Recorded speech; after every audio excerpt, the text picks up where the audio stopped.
नमस्कार दोस्तों, मैं हूं प्रतीक। स्वागत है आप सभी का। जब भी सड़क पर या फिर हाईवेज पर घूमते हुए स्ट्रे कैटल्स की बात होती है तो ज्यादातर दो तरह की ओपिनियन या कहिए स्टेटमेंट लोगों द्वारा दी जाती है।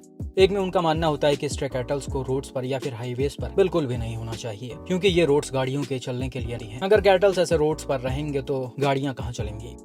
इसके अलावा दूसरे लोग जो होते हैं उनका ये मानना है कि जब कैटल्स इतने सारे हैं तो उनका रोड्स पर आना आम बात है। ऐसे में गाड़ी वालों को ध्यान देकर और कम स्पीड में चलना चाहिए।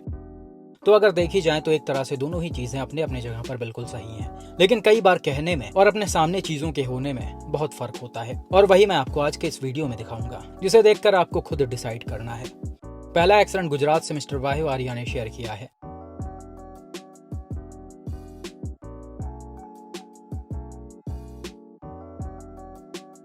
यह एक्सीडेंट कुछ दिनों पहले गुजरात के राजकोट पोरबंदर हाईवे पर टाटा एल्ट्रॉस का हुआ था, जिसमें आप देख पा रहे होंगे गाड़ी सीधा जा रही है, तभी बीच सड़क पर दो गाय आपस में लड़ते हुए हैचबैक को हिट कर देती हैं।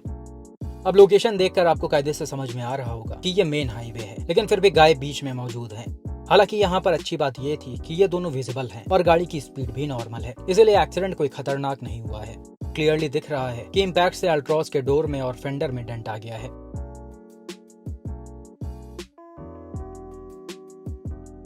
हालांकि गाय को चोट नहीं आई है, वो बिल्कुल सेफ है।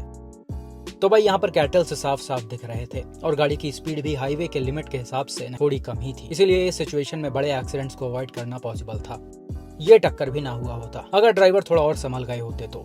हमेशा ही जब भी सड़क पर कैटल्स आपस में लड़ रहे हों या फिर ऐसे ही क्यों न खड़े हों, तो उनके बगल से निकलते समय अपनी गाड़ी की स्पीड एकदम ही स्लो कर लें, तब इनको क्रॉस करें। भाई ने अपनी गाड़ी साइड तो की है और दूर से निकालने की पूरी कोशिश भी की है, लेकिन स्पीड को कम नहीं किया है। इन्होंने सोचा कि ये उसी स्पीड में निकल जाएंगे, लेकिन लास्ट टाइम पर गाय कूद कर पीछे आ गई। ऐसे जगह स्पीड बिल्कुल कम कर लिया जाए तो कोई नुकसान नहीं होगा।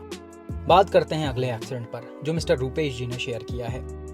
आपके पास भी किसी एक्सीडेंट का फोटो या वीडियो है तो प्लीज सारी डिटेल्स के साथ मेरे ईमेल, फेसबुक या फिर इंस्टाग्राम पे। यह एक्सीडेंट रिसेंटली पंजाब के चंडीगढ़ के पास किसी जगह पर किया सेल्टॉस और गाय के बीच हुआ है।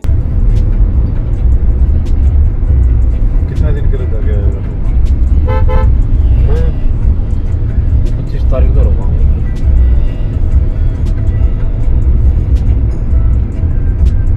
कौन संभाल है तेरे पीछे का? पीछे से कौन संभालता है? या तो फोन पे संभाल देता है।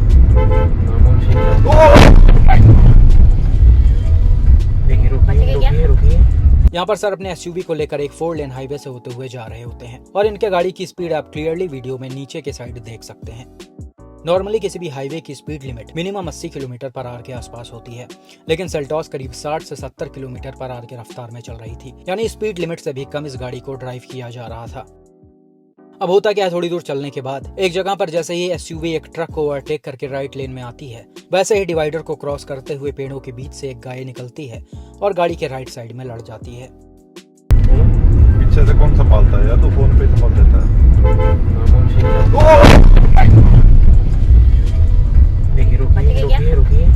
ये टक्कर जबरदस्त हुआ, जिसके इम्पैक्ट से गाय उछल गई और सड़क पर ही गिर गई, लेकिन बाद में ये उठकर चली भी गई है, जिससे समझ में आ रहा है कि इसको बहुत ज्यादा चोट नहीं आई है शायद।